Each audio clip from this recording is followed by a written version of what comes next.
بسم اللہ الرحمن الرحیم ان الذین آمنوا وعملوا الصالحات اولئک هم خیر البریہ صدق اللہ العظیم وصدق رسولہ النبی الکریم ان اللہ وملائکتہ یصلون علی النبی یا ایہا الذین آمنوا صلوا علیہ وسلموا تسلیما الصلاۃ والسلام علیک یا سیدی یا نبی اللہ وعلی آلک واصحابک یا حبیب اللہ۔ حمد و صلاۃ کے بعد آج یکم محرم ہے، اسلامی سال کا پہلا دن ہے۔ اسلامی سال محرم سے شروع ہوتا ہے اور ذی الحج پہ ختم ہوتا ہے۔ اس بات کا بھی ضرور خیال رکھا کریں کہ ہمارا جو اسلامی سال ہے اس کا آغاز جنوری سے نہیں ہوتا، اس کا آغاز محرم سے ہوتا ہے اور اس کا اختتام دسمبر پہ نہیں ہوتا بلکہ اس کا اختتام ذی الحج پہ ہوتا ہے۔ اسلامی سال کا آج پہلا دن ہے، یکم محرم الحرام، امیر المومنین خلیفۃ المسلمین جانشین مصطفیٰ جبل استقامت اور رسول اللہ کے دین کا بہت بڑا سپاہی حضرت عمر فاروق رضی اللہ تعالیٰ عنہ، جناب عمر کا نام صرف کام نہیں، حضرت عمر کا نام انقلاب برپا کر دیتا ہے۔ حضرت عمر کا نام کفر کے ایوانوں میں جبر، ظلم، شرک کی وادیوں میں جب حضرت عمر کا نام بھی لیا جائے تو بے ایمان کانپنا شروع ہو جاتے۔ حضرت عمر فاروق رضی اللہ تعالی عنہ، حضرت عمر معمولی شخص نہیں، معمولی آدمی نہیں۔ کچھ لوگ صدیوں کے بعد پیدا ہوتے ہیں اور کچھ لوگ ایسے ہوتے ہیں جو ایک ہی بار پیدا ہوتے ہیں، ان جیسا دوسرا پیدا ہوتا ہی نہیں، دوسرا ان طرح کا پیدا ہوتا ہی۔ حضرت عمر رضی اللہ تعالیٰ عنہ جیسی شخصیات پیدا ہی نہیں ہوتی دوبارہ۔ سارے صحابہ در رسالت مآب پہ خود آئے۔ یہ وہ عظیم شخص ہے جسے اللہ کے محبوب نے اللہ سے مانگ کے لیا ہے، کہا اے اللہ یہ مجھے دے دے، اللہ سے مانگ کے لیا ہے۔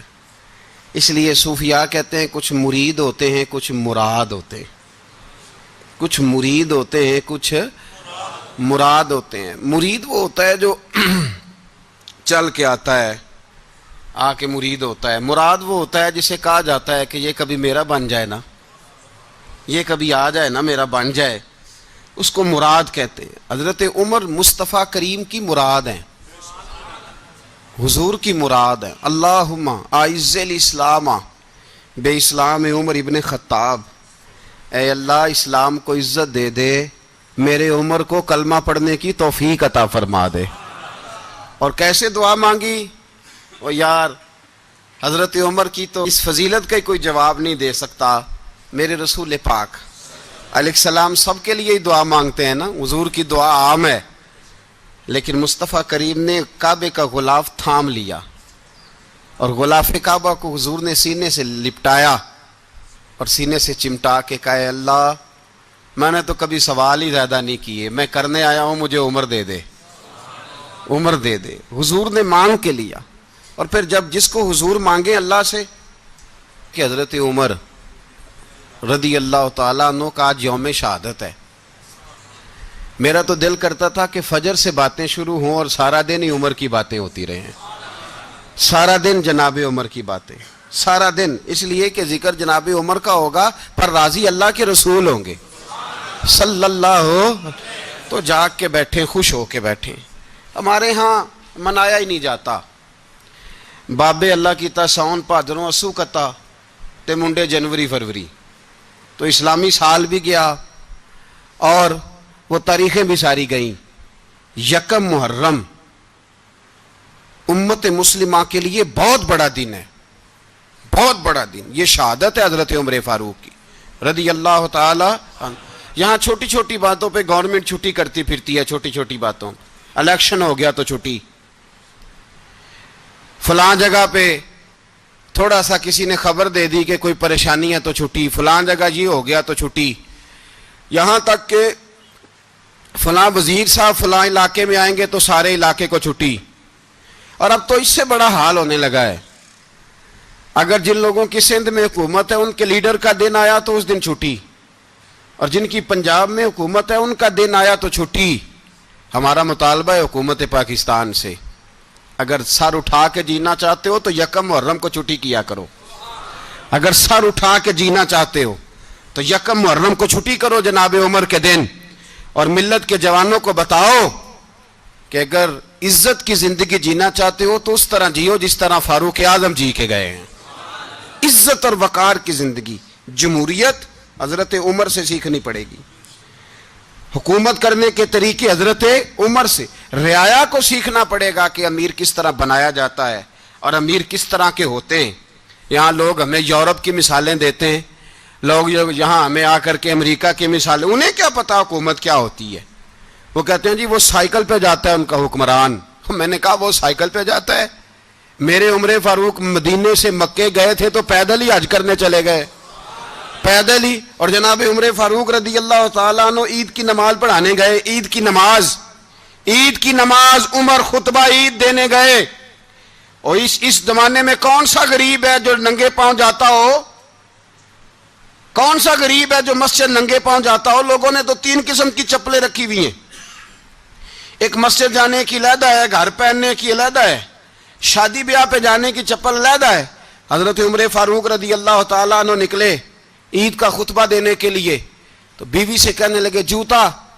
اس نے کہا صاحب اتنی دفعہ ٹوٹا ہے اب گانٹھا نہیں جا سکتا، اتنی دفعہ ٹوٹا ہے کہ اب دوبارہ پیمند نہیں لگ سکتے.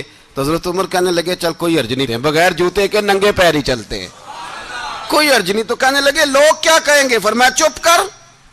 لوگ جس دن عمر نے یہ دیکھ لیا نا لوگ اس کے بارے میں کیا کہتے ہیں، اس دن عمر نہیں رہے گا. تو کہا پھر آپ کا نظریہ کیا ہے؟ فرمایا میرا نظریہ یہ ہے کہ رب رسول میرے بارے میں کیا کہتے ہیں. لوگوں کا کیا ہے؟ لوگ کل کسی کے بارے میں کچھ کہتے ہیں اور پرسوں کچھ کہتے ہیں. میرا نظریہ یہ ہے کہ رب رسول میرے بارے میں ننگے پیر عمر جا رہے ہیں. کون جی؟ میں بڑا ماڑا. اچھا جناب کیا غربت ہے؟ 10 قسم کے جوڑے لٹکے ہوئے ہیں کمرے میں اور پہننے کی فرصت نہیں. سویرے کیا پہننا ہے، شام کیا پہننا ہے، 15 سوٹ کٹھے استری ہو کے لانڈری والا بھیج رہا ہے. اور تو غریب ہے، تو بہت بڑا غریب ہے. اس لیے کہ غربت پیسوں کی وجہ سے نہیں ہوتی، غربت تو دل کی ہوتی ہے. تو واقعی بڑا غریب ہے اور تو غریب ہی رہے گا. امیر تو عمر فاروق تھے جو ننگے پاؤں چلے گئے عید کی نماز پڑھانے. تو رستے میں جو ملا کہنے لگا عمر جوتا تو پہن لو. فرمایا تمہیں عمر کا جوتا نہ پہننے کا نقص تو نظر آیا ہے، کوئی حرج نہیں. اگر عمر کو کبھی بتانا ہوا تو وہ والا نقص بتانا جو عمر کی سیرت میں پیدا ہو، کردار میں پیدا ہو، وہ والا نقص بتانا. یہ چھوڑو جوتے آتے جاتے رہتے. ننگے پاؤں گئے، پاؤں دھوئے، نماز پڑھائی، لوٹ آئے. او بھائی یہاں تو ہمارا بناؤ سنگار اٹرنا جتنی توجہ کپڑوں کی طرف ہے اتنی توجہ کبھی ہماری علم کی طرف ہوتی نا، جتنا ذوق شوق ہمارا بناؤ سنگار کی جانب ہے اتنا بناؤ سنگار کبھی ہمارا اخلاقیات کی جانب ہوتا تو معاملات بڑی حد تک سنورے ہوئے ہوتے. حضرت سیدنا فاروق اعظم رضی اللہ تعالی اپنی زندگی کو ترتیب دیا. ایک دن بھی خلافت نہیں مانگی اللہ سے. حضرت عوف بن مالک اشجعی ایک صحابی ہیں. حضرت عوف بن مالک رضی اللہ تعالیٰ عنہ فرماتے ہیں کہ جناب ابو بکر صدیق کا زمانہ تھا تو میں نے خواب دیکھا. میں نے خواب میں جناب عمر کو دیکھا اور میں نے دیکھا کہ کوئی کہنے والا کہہ رہا ہے کہ عمر وہ ہے کہ اللہ کے رستے میں کوئی اسے جتنا مرضی برا بھلا کہے یہ پرواہ نہیں کرتا. کس کے رستے میں؟ بولے سارے. اس کا مطلب ہے اللہ کے رستے میں لوگ برا بھلا بھی. قرآن مجید نے کہا وَلَا يَخَافُونَ لَوْمَةَ لَائِمٍ. کچھ لوگ ایسے ہیں جو برا بھلا کہنے والوں کی پرواہ تو پرواہ نہیں کرتے. آپ یقین کریں اگر پرواہ شروع ہو جائے نا تو دین کا کام ختم ہو جائے. نہ کوئی تقریر کرے، نہ کوئی تدریس کرے، نہ کوئی پیری مریدی کرے، ختم ہو جائے اگر باتوں کی پرواہ ہو. لیکن وہ پرواہ، حضرت عوف بن مالک اشجعی کہتے ہیں میں نے خواب میں دیکھا کہ عمر وہ ہے جو کسی کی پرواہ، اور دوسری بات میں نے یہ دیکھی کہ عمر خلیفہ بنے گا، اور تیسری بات میں نے خواب میں یہ دیکھی کہ عمر شہید بھی کیا جائے گا، عمر شہید بھی ہوگا. یہ میں نے 3 باتیں خواب میں دیکھی. فرماتے ہیں میں نے آ کے خواب حضرت ابو بکر صدیق کو سنائی، وہ خلیفہ تھے. وہ کہنے لگے ٹھہر جا، میں عمر کو بلاتا ہوں، اس کے سامنے دوبارہ سنانا، اس کے سامنے. فرماتے ہیں میں نے بلایا حضرت عمر فاروق کو، آ کے بیٹھے، خواب شروع ہوا. کہا ایک بات تو میں نے یہ دیکھی کہ آپ ملامت کرنے والے کی پرواہ نہیں کرتے، دوسرا آپ خلیفہ بنے گے. جناب عمر کہنے لگے چپ کر، ابو بکر کے سامنے ہی کہہ رہا ہے، چپ کر، خلیفہ کے سامنے ہی کہہ رہا ہے. تو حضرت ابو بکر صدیق کہنے لگے عمر اسے کہنے دو، مجھے لگتا ہے رب کی رضا یہی ہے کہ میرے بعد اگر مصطفیٰ کا منبر ملے تو عمر کو ملے، اسے کہنے دو، کہنے دو. یار یہاں تو لوگ ڈینگے مارتے ہیں، یہاں تو لوگ دعوے کرتے ہیں میرے سامنے فلانے کو بھی بٹھاؤ، فلانے کو بھی بٹھاؤ، اس کو کیا پتا، اس کو کیا پتا. یہ تو بڑکے مارنے کا دور ہے. حضرت عمر رضی اللہ تعالیٰ عنہ کو تیسری بات کہی. حضرت عوف بن مالک نے کہا آپ شہید کیے جائیں گے، میں نے خواب دیکھی ہے. نیک لوگوں کے خواب بڑی حد تک سچے ہوتے ہیں. کہا میں نے خواب دیکھی ہے. تو حضرت عمر کہنے لگے شہید تو دلیر لوگ ہوتے ہیں، شہید تو دلیر، جسے سارا زمانہ دلیر کہہ رہا ہے وہ اپنے بارے میں کیا کہہ رہے ہیں؟ کہتے ہیں شہید تو دلیر، میں تو کاہل سا آدمی ہوں، سست آدمی ہوں، میں تو اتنا کام ہی نہیں کرتا. تو یہ خواب تو نے جو دیکھا ہے نا پھر سے دیکھنا. تو ابو بکر صدیق فرمانے لگے عاجزی نہ کر، انکساری نہ کر، تو جو کہہ رہا ہے ٹھیک کہہ رہا ہے، لیکن مجھے سن کے شکر بھی ہوا ہے اور افسوس بھی ہوا ہے. افسوس اس بات کا کہ تیرے جیسا بطل عظیم چلا جائے گا، اور شکر اس بات کا کہ رب تجھے زندگی بھی اعزاز والی دے گا، اور شہادت کی موت دے کے اللہ تجھے موت بھی عزت والی عطا فرمائے گا. اللہ موت بھی تجھے عزت والی دے گا، تجھے کاہلوں جیسی موت اللہ. حضرت فاروق اعظم رضی اللہ، او بھائی یہاں تو اس زمانے کا سب سے بڑا مسئلہ پروٹوکول ہے. لوگوں کو پتہ ہوتا ہے کامل پیر ہے، کامل مرشد ہے، لوگ نہیں جاتے. میں کسی کا مرید ہو جاؤں، میرا پروٹوکول کدھر گیا؟ پتہ ہوتا ہے یہ کامل استاد ہے، میں اس کے پاس بیٹھوں گا تو میری تربیت کرے گا، لیکن لوگ شاگرد نہیں بنتے. میں کدھر گئی؟ یہ جو پروٹوکول کی مصیبت ہے نا، اس نے بڑے بڑے لوگ زیرو کر دیے، بڑے بڑے لوگ. اور یہ مت سمجھے کہ آپ کا وزیر اعظم پروٹوکول لیتا ہے یا آپ کا صدر پروٹوکول، وزراء، ایسی کوئی بات نہیں. ہم چھوٹے طبقے سے لے کر بڑے سارے پروٹوکول کے قائل ہیں. ہمارا تو داماد بھی کہتا ہے کہ مجھے پوچھا نہیں میں تمہارے گھر کیوں آؤں. ہمارا تو بھائی ہر شخص اعلان کرتا ہے پروٹوکول کا، فلانے نے عزت نہیں دی تو واپس آ جاؤ، فلانے نے سلوٹ نہیں کیا تو واپس آ جاؤ. لوگ جہاں سلوٹ کرنا چاہیے وہاں بھی سلوٹ کرانے کے قائل ہیں. پر حضرت عمر رضی اللہ تعالی، حضرت عمر کی سادگی اور پھر جناب عمر کی عاجزی، جب انسان اپنے اوپر سوار کر لیتا ہے نا، سوار کر لیتا ہے، میں بدکار پرانا خادم، کسے در ملی نٹ ہوئی، تے واصف یار نے نظر جو کیتی تے واصف ہی ہو.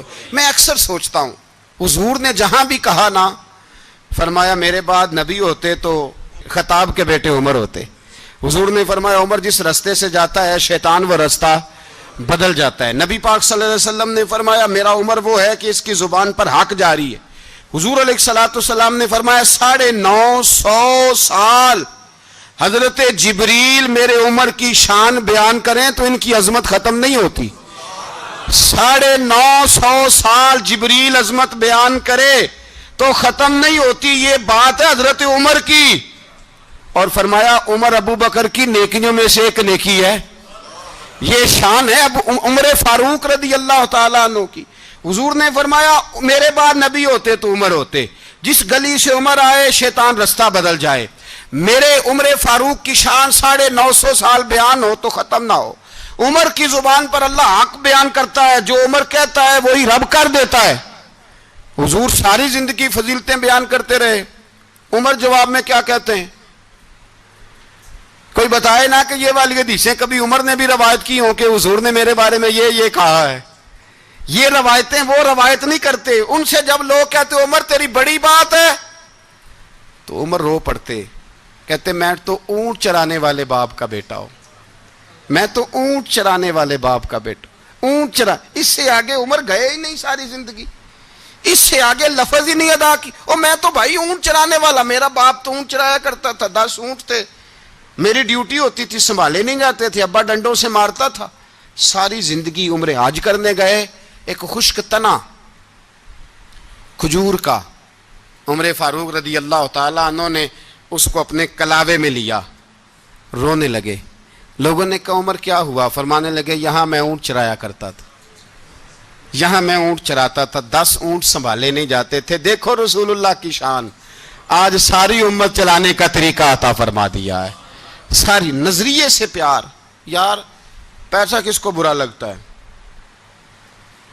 آپ جس آدمی کی 50 کروڑ کی پراپرٹی ہے اس کو پوچھیں سب سے غریب، آپ کو وہی نظر آئے گا، وہ کہے گا میں ٹائٹ ہوں۔ حالات بڑے، میں کئی باری پوچھے انہوں نے، میں کہے تو ترجمہ بھی 10 چھڑوں کی، ہمیں تو سمجھ نہیں آتی، اور ٹائٹ حالات کون سے ہوتے ہیں جی؟ جس آدمی کا کروڑوں میں کاروبار ہے نا، اس کو آپ چھیڑے وہ رونے لگ جائے گا، رونے۔ تو کئی میں نے ایسے دیکھے ہیں کرائے کا مکان ہے، ان سے پوچھے صاحب کیا حال ہے، تو کہتے ہیں جتنی اللہ نے شان والی زندگی ہمیں عطا کی ہے کسی کو نہیں دی ہوئی۔ اس کا مطلب ہے خوشی بھی یہی ہے اور غم بھی یہی، اندر سے خوشی ہے، اندر سے ہی۔ تو نے اگر راضی رہنا ہے تو ادھر سے رہنا ہے، ناراض رہنا ہے تو بس اپنے آپ کو خوش رکھے گا تو ہو جائے گا۔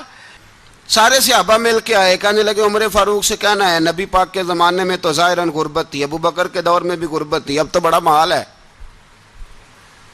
عمر سے سفارش کرو کہ عمر نیا کرتا پہنا کرے۔ ملکوں کے سفیر آتے ہیں، عمر وہی پھٹی پرانی چادر اوڑھ کے اور وہی کئی جگہ پہ پیوند لگے سوٹ پہن کے سفیروں کے سامنے بیٹھ جاتا ہے۔ عمر کو مشورہ دو، طے ہو گئی بات۔ سب نے جب مشورہ دے لیا تو سارے کہنے لگے یہ بتاؤ شیر کی مونچھ کو ہاتھ کون لگائے گا؟ کہنا کس نے ہے؟ بندہ بھی تو ڈھونڈو نا۔ نے کہا جناب میرا یہ خیال ہے کہ مولا علی شیر خدا کہیں گے، کیونکہ جس شخص کی عمر کو سب سے زیادہ حیا کرتے دیکھا وہ شیر خدا مولا علی ہیں رضی اللہ تعالی علی کہیں گے۔ اس لیے کہ جناب علی تو کئی دفعہ جب گفتگو کرتے تھے تو حضرت عمر چپ کر جاتے تھے اور فرماتے تھے علی نہ ہوتا تو میں ہلاک ہو جاتا۔ تو کہا علی سے کہو۔ جناب علی شیر خدا کو بلایا، کس کام کے لیے جی؟ اللہ اکبر۔ یہ ذرا آپ نے اس دور پہ اس بات کو ذرا لاکا جناب ان سے کہیں کہ زیادہ نہیں، ایک کرتا نیا پہن لے، سفیر آتے ہیں وزیر آتے ہیں تو ایک کرتا نیا پہن لے۔ حضرت علی کو بلایا، آپ فرمانے لگے کوئی اور بات ہوتی تو میں کہہ دیتا، یہ والی میں نہیں کہہ سکتا، کوئی اور ہوتی تو میں عمر کو کئی دفعہ کہہ دیتا ہوں، جلال میں بھی تو سن، یہ والی میں نہیں کہہ سکتا، میں تمہیں ایک مشورہ دیتا ہوں۔ کہا وہ کیا؟ کہنے لگے سیدہ عائشہ صدیقہ سے کہو، وہ مومنوں کی ماں ہیں، عمر ٹالے گا نہیں۔ اماں جی سے جا کے کہا اماں جی نیا کرتا عمر سے کہیں پہن لیں، وزیر آتے ہیں بڑے بڑے لوگ تو چلو کوئی حرج نہیں۔ اماں جی نے کہا اچھا کوئی بات نہیں میں بلا لیتی ہوں۔ جناب عائشہ نے پیغام بھیجا، جب خادم نے کہا نا مصطفیٰ کے گھر سے پیغام آیا ہے تو 20 لوگ بیٹھے تھے، عمر کانپتے ہوئے اٹھے، کانپتے دوڑے۔ حضرت عائشہ پردے میں تھی تو فرماتی ہیں عمر اتحیات کی حالت میں بیٹھ گئے۔ کہا اماں جی دیر تو نہیں ہو گئی مجھے آنے میں؟ کہا نہیں ٹائم پہ آ گئے ہو، کس لیے بلایا تھا؟ کہا عمر دیکھو غربت کے معاملات اور ہوتے ہیں، جب اللہ آسانی دے تو کوئی چیز استعمال کرنا حرام نہیں ہوتی، اگر حرام ہے تو بتاؤ۔ کہا نہیں اماں جی حلال ہی ہے۔ تو فرمایا پھر اتنے سفیر آتے ہیں مشیر آتے ہیں، اب تو مال غنیمت بڑا آتا ہے، ڈھیر لگ جاتے ہیں مسجد میں، تو چل ایک نیا کرتا تم بھی پہن لیا کرو، اور آپ نیا کرتا پہنو گے تو دھاک بیٹھے گی غیروں پر۔ تو صحابہ کا مشورہ ہے کہ آپ نیا لباس پہنے۔